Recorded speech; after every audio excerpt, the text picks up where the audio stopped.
pound for pound for the kid, in there, against Ericsson and obviously Man United have got the special kid in there as well, and he's going to the end. He's making really good decisions with the ball and without the ball. So, Chris, no points, but I imagine a lot of pride in the performance. Yeah, a bit bored about saying that. I mean, listen, there's been times where we've been exposed and really taken to the cleaners, so we have to suffer with that and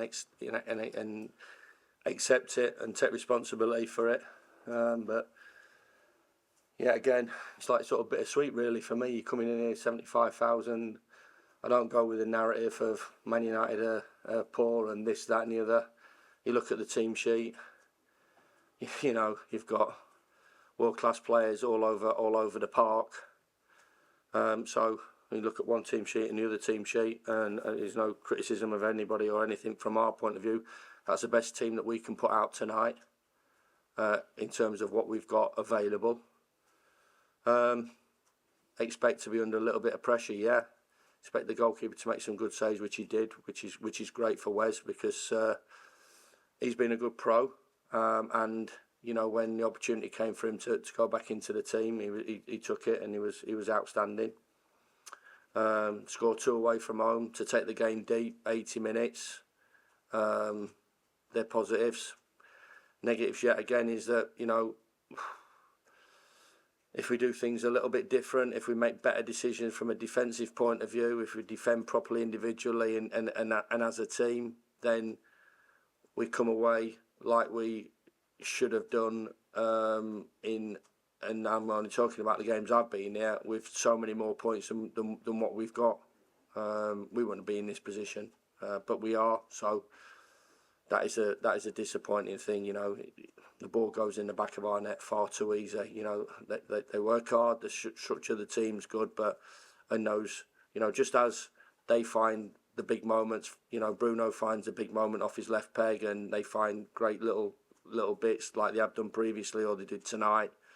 There's an art to defending as well. So there's both ends of the pitch and both penalty areas, and we yet again have sort of been not great again in terms of the goals that have gone in.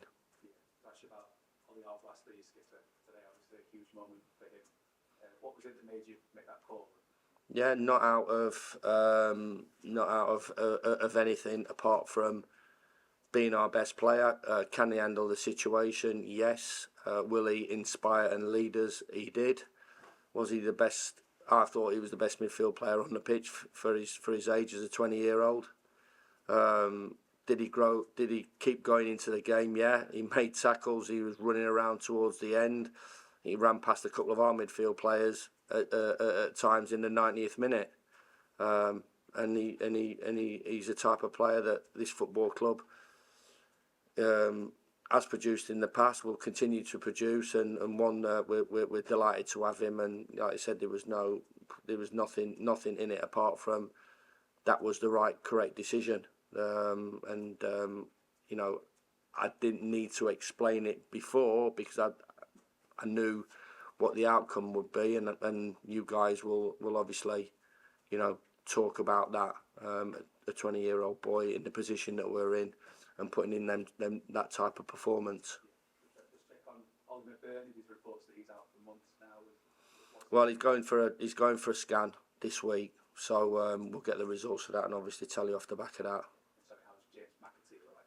Yeah, and Bogle came off injured as well. So Bogle more precautionary, but McAtee came off injured. Yeah, he's suffered a groin injury. Yeah, I know. Obviously, we'll talk about Sheffield United, but it does make me chuckle when people say they've got injury problems.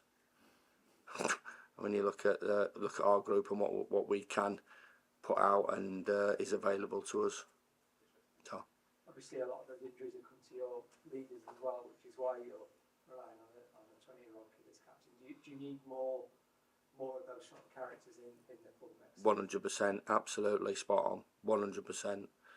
But listen, I still think that he might be captain, and we build around him. and he's humble enough. He won't get carried away. His performances have been incredibly consistent at the highest level against Liverpool, against three of their midfield players, the way they press. He was best midfield player on the park against £200 million worth of talent against Chelsea. He was good at Brentford, and that was a different challenge. He was good on Saturday against Burnley, and tonight, you know, pound for pound for the kid, you know, in there, you know, against Eriksen, and obviously Man United have got the special kid in there as well, and you know, he's going to the end. He's making really good decisions with the ball and without the ball. So, but going back to that, yeah, you know, there's so many things, Stu, that, you know, this is not the right time really to talk about it.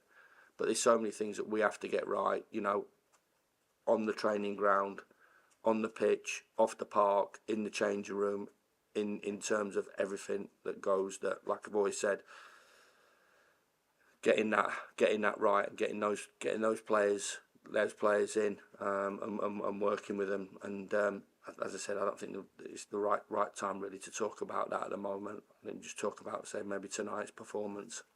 But in terms of Arblaster, was there ever even a shadow of doubt that it would be too much for him at his age? No, because we've watched him, we've seen him in training, the way he acts, the way he goes about his business, and the way he's played previously. So, you know,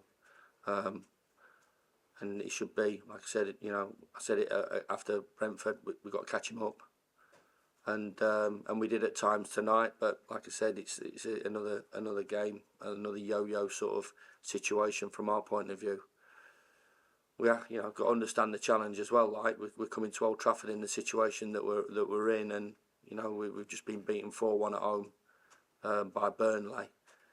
So you know it is yet again another mixed bag in terms of my words to the players and to you regarding our performance. And just a bit more on the goalkeeper. I mean, it says a lot for his character. Brilliant.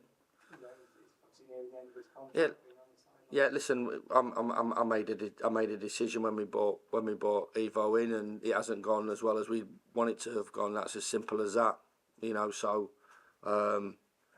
we have to recognise that, you know, regardless who signs who, you know, there are players, and we have to make big decisions. So that was a decision that we made, and you know, he's a team player, Wes. You know, he's gone about his work very diligently and being a top professional, and he's doing what goalkeepers in this division, especially in our position, need to do, is make some saves and make some big saves, and he's done that tonight.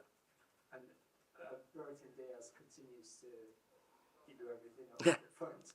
I mean, is there any prospect of keeping him? Well, we've, you know, of course, you know, there's work, you know, in terms of leading up to the next game, and there's work on a medium to a longer term basis in terms of, you know, potential, what we need to do, on many fronts that we talked about. You know, you're talking about leaders and what we need to do on off the back of that as well. So, you know, he's done himself no harm at all. It's been a really good loan for him so far. Assists and goals, and for me, an absolute dream to work with. Great in the changing room. You know, fitted in fabulously. Didn't expect anything different, and delighted that we've had him. So we'll wait and see and go with sort of that. Chris, just a bit before you said you didn't want to talk about like what comes next, but you reeled off a lot of things that made it sound as though there was a lot of work in front of you from now until the start of next season, or when the transfer window closes. Is it going to be hard? How difficult is this period going to be?